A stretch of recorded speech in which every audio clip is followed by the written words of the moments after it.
So guys, कैसे हैं आप सबका बहुत बहुत स्वागत है मेरे चैनल फंडा क्लियर सर में। आज की इस वीडियो लेक्चर में हम बात करेंगे हाई कोर्ट के बारे में। तो कल की वीडियो में we talked about the appointment of जजेस ऑफ सुप्रीम कोर्ट, ठीक है। और उसमें बाकी जो भी उसका फैक्ट था और बाकी कुछ जो भी कॉन्सेप्ट था वो सब छूट गया था, तो मैं इस वीडियो के बाद करवा दूंगा। तो चलिए चलते हैं, जल्दी से बात कर लेते हैं हाई कोर्ट पे। तो देखिएगा, इस साल है 1862, 1862 का। 3 हाई कोर्ट हुआ करते थे उस टाइम पे, ठीक है। कलकत्ता, बॉम्बे और मद्रास, ठीक है। यहीं से आप ये बोल सकते हैं कि हाई कोर्ट की जो है शुरुआत हुई थी 1862 से, ठीक है। फिर 4 साल बाद जो है एक और हाई कोर्ट, ठीक है, ब्रिटिश इंडिया को मिला, यानी इंडिया को मिला, इलाहाबाद, ठीक है। फिर सेवन्थ अमेंडमेंट एक्ट 1956 से, ठीक है, ये प्रोविज़न डाल दिया गया कि देखिए 1950 तक हुआ क्या करता था, जितने भी स्टेट हुआ करते थे उन सब के लिए एक कॉमन हाई कोर्ट हुआ करता था, मतलब एक सेपरेट हाई कोर्ट हुआ करता था। लेकिन सेवन्थ अमेंडमेंट एक्ट आया 1956 में, ठीक है। तो उसमें ये प्रोविज़न डाल दिया गया कि there will be a common high court for 2 or more states, and in case of union territories also there could be a common high court, ठीक है। एंड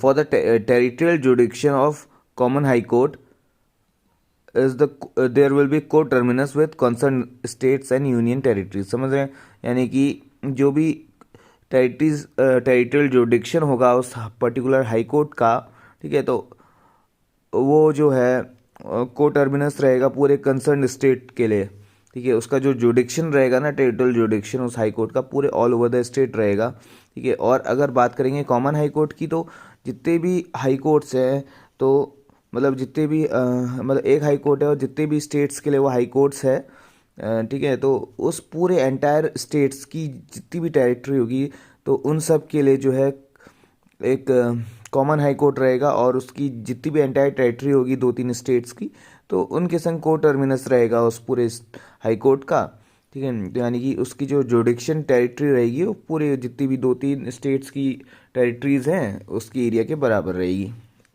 ठीक है। फिर 1966 में हमें क्या देखने के लिए मिला कि दिल्ली जो है as a union territory became the only union territory which have its own high court, ठीक है। दिल्ली ही एक ऐसा केंद्र शासित प्रदेश है जिसके पास खुद की, ठीक है, हाई कोर्ट है। बाकी अगर हम और देखेंगे तो उनकी जो है ये कॉमन हाई कोर्ट वाला प्रक्रिया लग जाती है, ठीक है। और फिर देखेंगे कि हम आर्टिकल 214 से लेके article 231 of the Indian constitution which comes under part 6, ठीक है, ये पार्ट 6 के अंदर आते हैं और ये डील करते हैं किससे, organisation, independence, jurisdiction powers and procedures, ठीक है। तो पार्ट 6 गाइस बेसिकली बिलोंग्स करता है स्टेट, ठीक है। और क्योंकि पार्ट 5 जो है वो बिलोंग करता है शायद यूनियन से, तो पार्ट 6 स्टेट्स के बारे में बात करेगा। तो हाई कोर्ट जो है as a highest authority of the particular state. So जो है आर्टिकल 214 से लेकर आर्टिकल 231 में ऑर्गेनाइजेशन, इंडिपेंडेंस, जुडिक्शन पावर्स और प्रोसीजर्स ऑफ हाई कोर्ट्स के बारे में बात की गई है, ठीक है। अब देख लेते हैं जल्दी से ऑर्गेनाइजेशन, ठीक है। ऑर्गेनाइजेशन में हमें क्या देखने के लिए मिलेगा, देखिएगा, इस कोई भी कोर्ट हो, चाहे वो कॉमन हाई कोर्ट हो या फिर एक्सक्लूसिव हाई कोर्ट हो। एक्सक्लूसिव मतलब उसकी जो भी जुडिक्शन एरिया है वो सिर्फ उसी पर्टिकुलर स्टेट के लिए है, ठीक है। कोई भी कोर्ट हो, चाहे वो एक्सक्लूसिव हाई कोर्ट हो या फिर कॉमन हाई कोर्ट हो, ठीक है, तो उनके लिए जो प्रोविजंस है कि there shall be a chief justice of that particular high court, एक चीफ जस्टिस तो होगा, और सच अदर जजेस, ठीक है। अब ये जो सच अदर जजेस है ना, ये जो है एक इम्पॉर्टेंट रोल प्ले करता है, क्योंकि हमने सुप्रीम कोर्ट के केस में तो देखा था कि वहाँ पे जो है नंबर ऑफ जजेस फिक्स थे, शुरुआत से लेके टाइम लाइन तक हमने देखे, ठीक है। इंक्रीज होते रहे टाइम पीरियड देखा। लेकिन यहाँ पे जो हम क्या देख रहे हैं कि हमें ये प्रोविज़न मिल रहा है कि सच अदर जजेस, as the president may from time to time by his discretion power, ठीक है, प्रेसिडेंट जो है अपनी डिस्क्रिशन पावर लगाएगा यहाँ पे, और जैसे जैसे वर्कलोड बढ़ता रहेगा हाई कोर्ट्स में तो उसके अनुसार जो है इंक्रीजमेंट करता रहेगा नंबर ऑफ जजेस की। तो ऐसा कोई सच अदर मतलब सच नंबर ऑफ जजेस is not prescribed in the Indian constitution for high courts unlike supreme court, ठीक है। तो आइए अब जल्दी से देख लेते हैं अपॉइंटमेंट ऑफ जजेस, ठीक है, चीफ जस्टिस और अदर जजेस, ठीक है। तो देखिए जजेस की अपॉइंटमेंट कैसे होगी, ये इस चीज़ से तो आप जो है वाकिफ़ हो चुके हैं कॉलेजियम सिस्टम, क्योंकि मैंने पिछली वीडियो में काफ़ी संक्षेप में, काफ़ी डिटेल में, काफ़ी विस्तार में बताया था, ठीक है। कॉलेजियम सिस्टम क्या होता है, ठीक है, अपॉइंटमेंट ऑफ जजेस बाय जजेस, जजों का जजों द्वारा अपॉइंटमेंट करना, ठीक है, ये होता है कॉलेजियम सिस्टम। और या फिर सीनियर मोस्ट सीनियरिटी बेसिस जो वाला सिस्टम है वो भी कॉलेजियम सिस्टम में आ जाता है। तो देखिए ये आप समझ गए, ठीक है, कि अपॉइंटमेंट कैसे होता है जजेस का कॉलेजियम सिस्टम के द्वारा, ठीक है। तो अब सबसे पहले हम चीफ जस्टिस का अपॉइंटमेंट देख लेंगे, chief justice of high court, ठीक है। तो chief justice of high court is appointed by president after consultation with chief justice of supreme court and governor of concern state, ठीक है। अगर किसी भी हाई कोर्ट के चीफ जस्टिस को अपॉइंट करना होगा तो प्रेसिडेंट से कंसल्ट किया जाएगा, ठीक है। और कंसल्ट में जो है chief justice of supreme court, chief justice of India भी शामिल रहेंगे, ठीक है। इनकी कंसल्टेशन भी जो है यहाँ पे अहम भूमिका निभाएगी। और जिस पर्टिकुलर स्टेट के हाई कोर्ट के लिए वो चीफ जस्टिस अपॉइंट हो रहा है उस पर्टिकुलर स्टेट के गवर्नर से भी जो है कंसर्न किया जाएगा, ठीक है। तो ये था चीफ जस्टिस के अपॉइंटमेंट के बारे में। अगर हम अपार्ट फ्रॉम चीफ जस्टिस अगर हम अदर जजेस की बात करें, नॉर्मल जज की, तो उसकी अपॉइंटमेंट के लिए क्या होगा कि chief justice of supreme court की कंसल्टेशन तो होगी, साथ में उस गवर्नर ऑफ कंसर्न स्टेट जिस पर्टिकुलर स्टेट के लिए वो एज अ जज अपॉइंट हो रहा होगा, और साथ में जो है chief justice of that particular high court, ठीक है। एक तो हमने देखा chief justice of supreme court, और जिस हाई कोर्ट में अपॉइंट हो रहा है एज अ जज तो उस हाई कोर्ट के चीफ जस्टिस से भी जो है कंसल्ट लेना पड़ेगा, ठीक है, प्रेसिडेंट को, ठीक है। तो आप देख रहे हैं ना तीनों चीज़ें। सो अगर हम बात करेंगे कॉमन हाई कोर्ट की तो उस केस में क्या होगा कि हमें सिर्फ गवर्नर ऑफ जो स्टेट्स हैं उनसे जो है मतलब जितने भी स्टेट्स हैं ना, जितने भी कॉमन स्टेट्स के लिए एक पर्टिकुलर हाई कोर्ट को अपॉइंट किया जा रहा है या एक पर्टिकुलर हाई कोर्ट के जज को अपॉइंट किया जा रहा है, तो उतने सच स्टेट से जो है उनके जितने भी स्टेट्स होंगे, सपोज ये एक स्टेट, दो स्टेट, तीन स्टेट के लिए जो है कॉमन हाई कोर्ट मान लीजिए अपॉइंट हो रहा है, ठीक है। तो इसके जितने भी इन पर्टिकुलर स्टेट्स के जितने भी गवर्नर होंगे उन सब से भी कंसर्न किया जाएगा साथ में यहाँ पे, ठीक है। और बाकी ये तो होगा ही होगा, ठीक है, प्रेसिडेंट वाला सिनेरियो। अब देखिए थर्ड जजेस केस में क्या बोला गया था, सुप्रीम कोर्ट ने हेल्ड किया था कि नो अपॉइंटमेंट ऑफ जज unless it is confirmative with opinion of chief justice of India. जब तक कि चीफ जस्टिस ऑफ इंडिया से कंफर्म ना कर लिया जाए तब तक किसी भी जज का जो है अपॉइंटमेंट नहीं होएगा, ठीक है। ये सेकंड जज केस 1993 में बोला गया था। फिर उसके बाद थर्ड जज केस 1998 में जो है सुप्रीम कोर्ट ने अपॉइंट किया कि हाई कोर्ट के जजेस के अपॉइंटमेंट में चीफ जस्टिस ऑफ इंडिया की कंसल्ट तो रहेगी, साथ में जो है कॉलेजियम ऑफ 2 सीनियर मोस्ट जजेस ऑफ सुप्रीम कोर्ट, ठीक है, जो दो अदर सीनियर मोस्ट जजेस होंगे सुप्रीम कोर्ट के, वो प्लस साथ में एक chief justice of supreme court या सुप्रीम कोर्ट ऑफ इंडिया, इन तीनों को जो है कॉलेजियम सिस्टम बैठेगा, ठीक है। और उसके बाद जो है इन तीनों की राय मशवरे से जो भी कंसल्ट निकल के आएगी तो वो कंसल्ट जो है वो ज़्यादा सूटेबल रहेगी, ठीक है। तो यहाँ पे ये इनडायरेक्टली ये बोल दिया गया था कि sole opinion of chief justice, सिर्फ चीफ जस्टिस की सोल ओपिनियन जो है कंसल्टेशन प्रोसेस की भूमिका नहीं निभाएगी। ठीक है, इसमें जो है अदर 2 सीनियर मोस्ट जजेस भी इंक्लूड होंगे।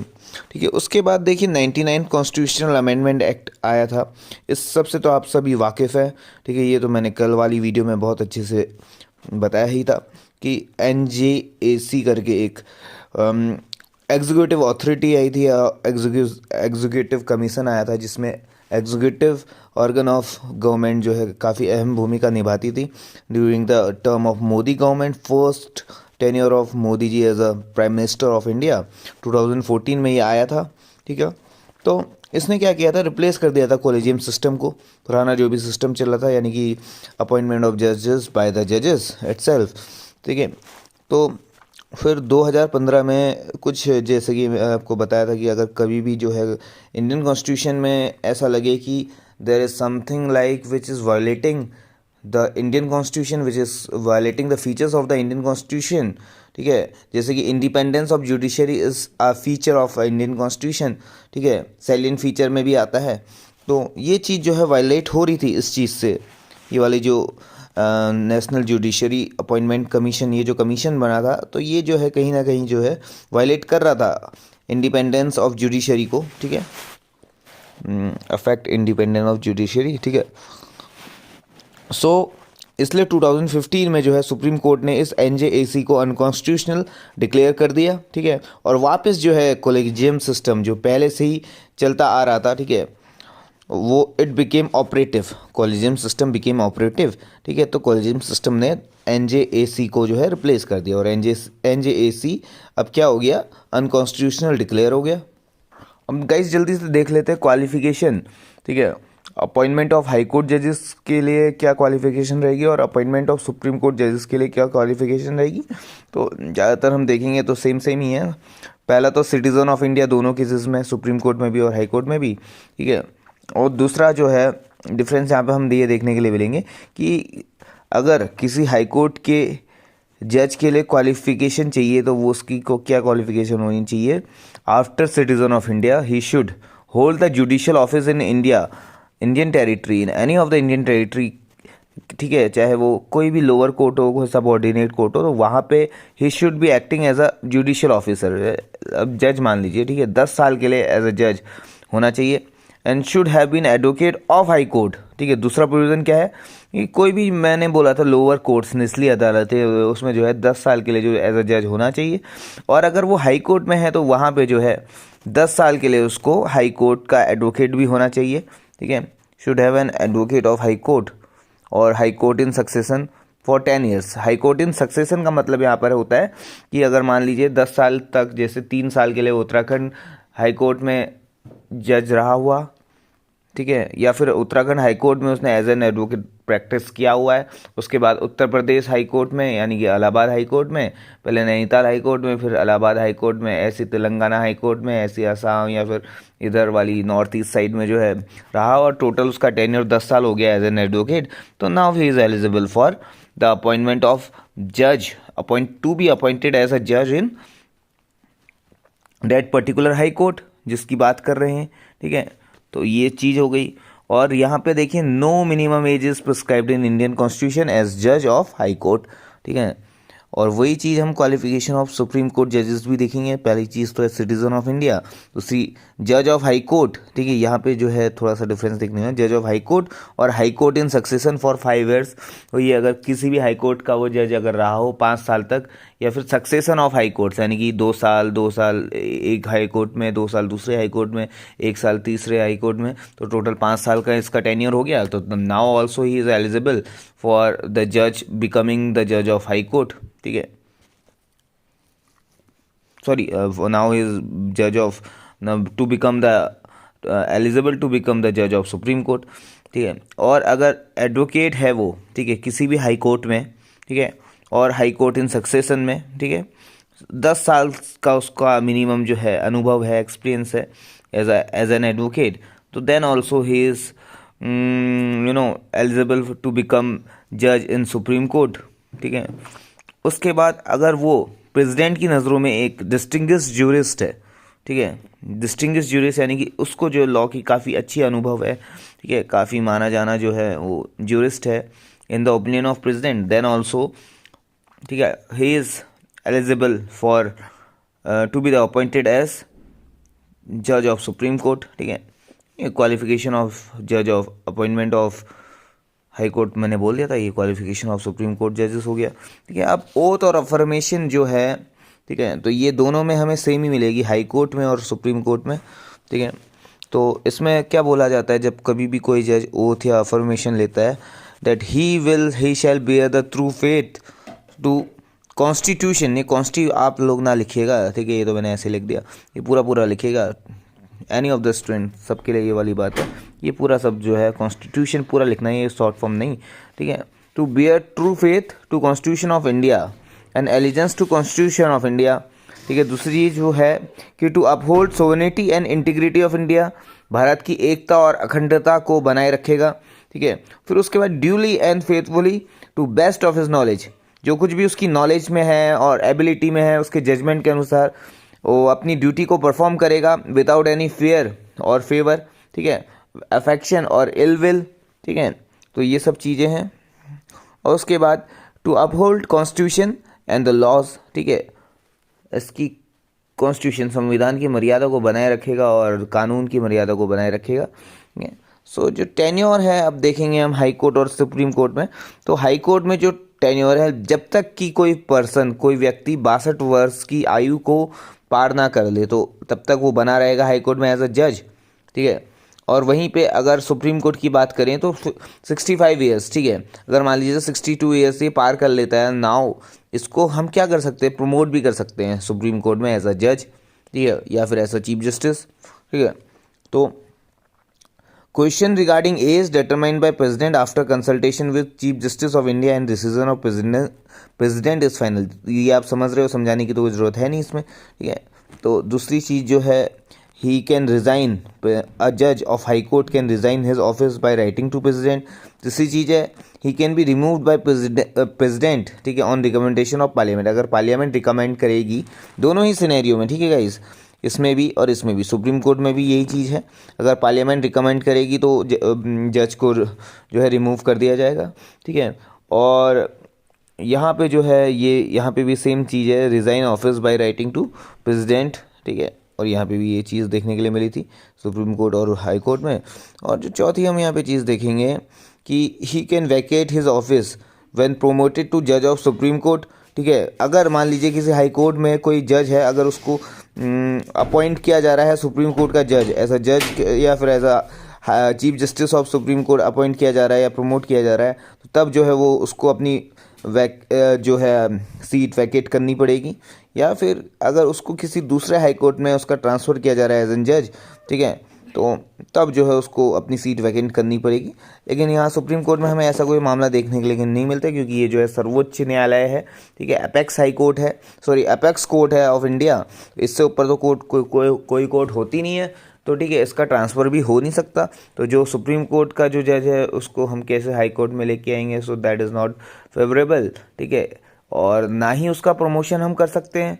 ठीक है, हाँ प्रमोट हो सकता है, अगर जो जज है तो उसको चीफ जस्टिस बनाया जा सकता है, लेकिन कोई दूसरे अदर कोर्ट में तो नहीं जा सकता ना, क्योंकि supreme court is the apex court. ठीक है, तो ये वाली चीज़ है। अब देखिए, जो इनका रिमूवल ऑफ ग्राउंड रहता है ना जजेस का, जैसे प्रेसिडेंट का रहता है, ठीक है, वही रहता है सेम, और उसको बोलते हैं इम्पीचमेंट। ठीक है, इम्पीचमेंट की प्रक्रिया बोल देंगे। तो दो ग्राउंड रहते हैं, पहला तो वो प्रूव्ड मिसबिहेवियर होना चाहिए और दूसरा इनकैपेसिटी होना चाहिए। ये सुप्रीम कोर्ट में भी रहेगा और हाई कोर्ट में भी रहेगा। ठीक है, अब देख लेते हैं एक चीज़ और। ठीक है, इम्पीचमेंट प्रोसेस जो है अभी तक हाई कोर्ट के किसी भी जज या किसी भी चीफ जस्टिस के लिए नहीं हुई है। सिर्फ एक बार जो है सुप्रीम कोर्ट के जो जस्टिस थे वी रामास्वामी, 1991 और 1993 के बीच में इनका टाइम पीरियड था, तो इस टाइम पे जो है इम्पीचमेंट की प्रोसेस लाई गई थी। ठीक है, लेकिन ये प्रोसेस भी जो है लोकसभा में डिफीट कर दी गई थी। इम्पीचमेंट मोशन चला था सर पे, वी रामास्वामी पे। ठीक है, और ग्राउंड क्या था, प्रूव्ड मिसबिहेवियर। ठीक है, मैंने बोला था दो ग्राउंड, प्रूव्ड मिसबिहेवियर और इनकैपेसिटी, और इन ग्राउंड्स को क्या बोलते हैं टोटल, इम्पीचमेंट की प्रक्रिया, इम्पीचमेंट प्रोसेस। ठीक है, तो प्रूव्ड मिसबिहेवियर के ग्राउंड पे जो है जस्टिस वी रामास्वामी को जो है, ठीक है, ये सुप्रीम कोर्ट के जज हुआ करते थे 1991 1993, तो इनको जो है इम्पीच किया जा रहा था। सो लेकिन due to lack of motion in Lok Sabha, ठीक है, ये जो उनका इम्पीचमेंट मोशन था ये डिफीट हो गया लोकसभा में। सो ये जो है इनका इम्पीचमेंट प्रोसेस धरा का धरा रह गया, तो पूरा कंप्लीट ही नहीं हो पाया, वरना इतिहास बन जाता। तो guys apart from all this processes हम बात कर लेते हैं एक्टिंग चीफ जस्टिस कौन होता है, ठीक है। तो ये जानना बेहद ज़रूरी हो जाता है इस हिसाब से, ठीक है। तो देखिए यहाँ पे लिखा हुआ था प्रेसिडेंट कैन अपॉइंट अ जज of high court as an acting chief justice of high court when, ठीक है, यानी कि किसी भी जज को जो है हम एक्टिंग चीफ जस्टिस अपॉइंट कर सकते हैं, ठीक है। जब जब कभी क्या होगा कि चीफ जस्टिस का ऑफिस जो है वो वैकेंट हो जाए, ठीक है, हाई कोर्ट की बात चल रही है, ठीक है। सो और अगर चीफ जस्टिस का जो है वो टेम्परली एब्सेंट रहे, किसी कारण से बीमार पड़ जाए या कुछ भी प्रॉब्लम है, अपनी कोई पर्सनल प्रॉब्लम है, तो उस कारण से वो अपना वर्क परफॉर्म ना कर पाए, ठीक है, उस कोर्स ऑफ टाइम पे, तो उस टाइम के लिए जो है हम क्या करेंगे, एक्टिंग चीफ जस्टिस जो है प्रेसिडेंट के द्वारा जो अपॉइंट होगा तो he will work as a chief justice, और उसको बोलेंगे हम एक्टिंग चीफ जस्टिस। और तीसरी चीज़ है यहाँ पे कि जो चीफ जस्टिस होगा हाई कोर्ट का वो is unable to perform his duties, ठीक है। ये वाला जो प्रोसेस था, ठीक है, कौन सा इनकैपेसिटी वाला, अगर मान लीजिए ही इज इनकेपेबल, तो उस फर्दर पॉइंट ऑफ टाइम के लिए जो है क्या है, acting chief justice will work as a chief justice of high court, ठीक है। फिर उसके बाद हम देखेंगे एडिशनल एंड एक्टिंग जजेस। देखिए एडिशनल जजेस क्या होता है इन हाई कोर्ट, कब जो है एडिशनल या फिर एक्टिंग जजेस की नियुक्ति की जाएगी, ठीक है। यहाँ पे लिखा है साफ साफ कि president can appoint duly qualified person as additional जज of high court for a temporary period not exceeding 2 years, ठीक है। एक टेम्पररी पीरियड के लिए जो है अपॉइंट किया जाएगा एडिशनल या फिर एक्टिंग जजेस को इन हाई कोर्ट, ठीक है। और इनका जो टाइम पीरियड होगा वो 2 साल से ज़्यादा नहीं होगा, एक्सीड नहीं करेगा।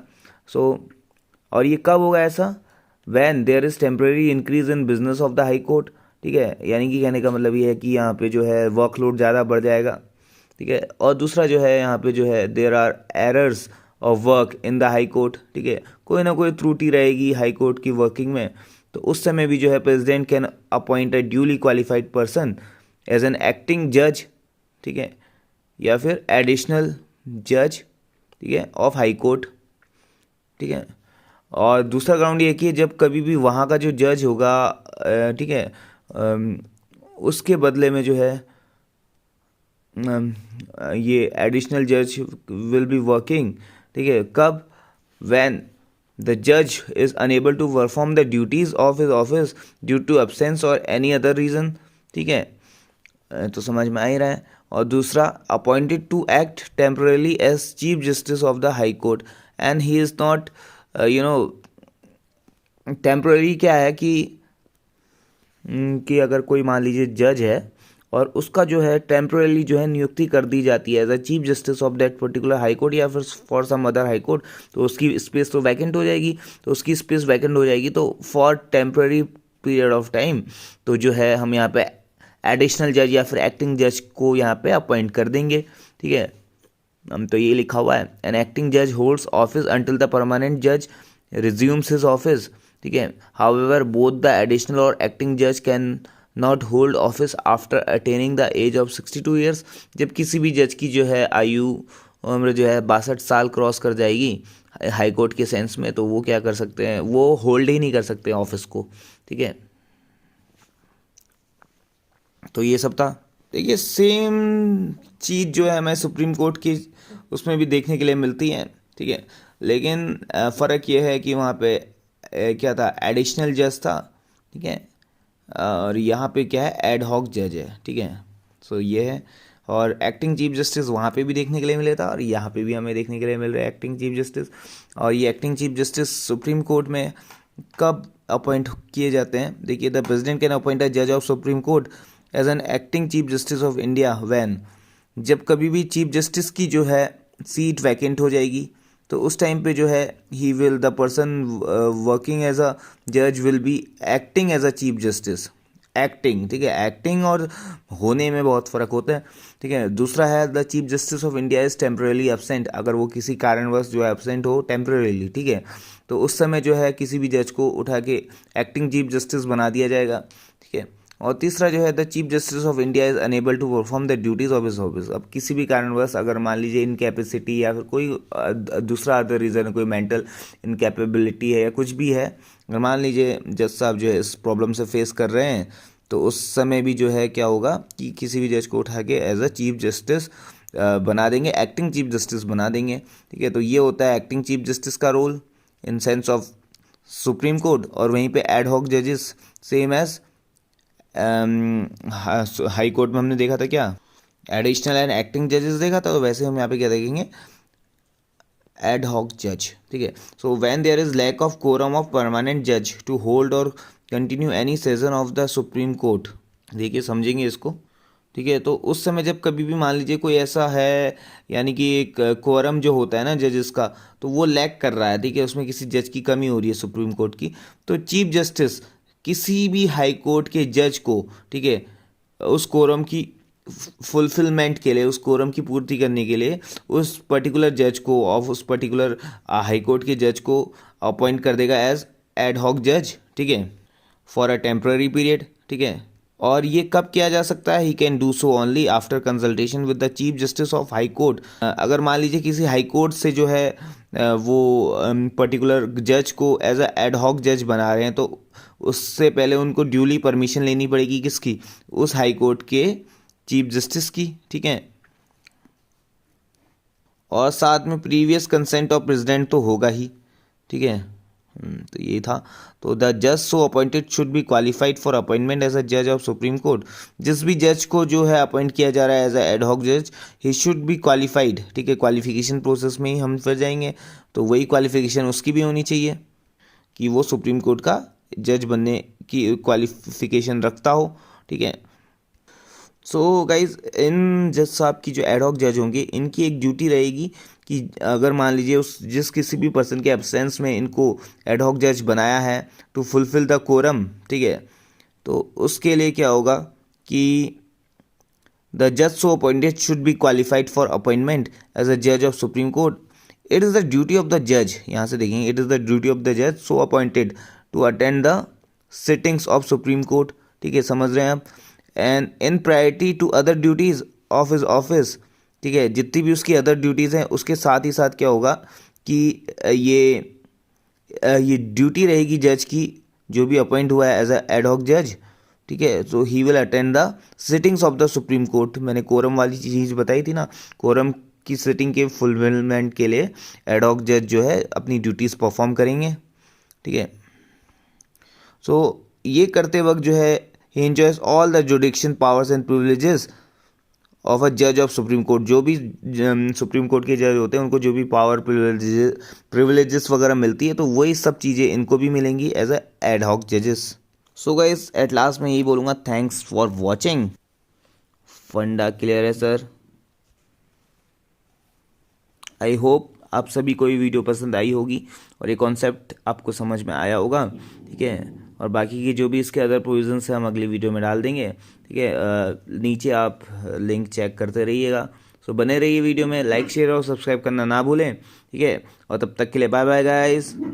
ओए जज ऑफ सुप्रीम कोर्ट, शांत हो जा, इसको भी अपॉइंट होना है एज अ जज ऑफ सुप्रीम कोर्ट।